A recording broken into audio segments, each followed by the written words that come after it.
ചില ക്വസ്റ്റ്യൻസും സംശയങ്ങളൊക്കെയാണ് ഞാൻ ഇന്ന് ഡിസ്കസ് ചെയ്യാൻ പോകുന്നത്. നിങ്ങൾക്കുണ്ടാവും അത്തരം ചോദ്യങ്ങൾ. ഗർഭകാലത്തെ പല തെറ്റിദ്ധാരണകളും മാറ്റി വെക്കുക എന്നുള്ളതാണ്.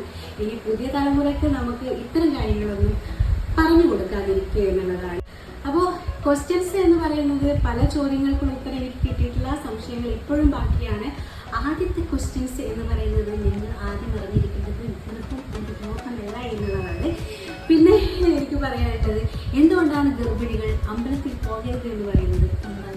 എന്തെങ്കിലും വൈറസ് ഉണ്ടോ ഗർഭിണികൾക്ക് അമ്പലത്തിൽ പോയ പ്രശ്നം?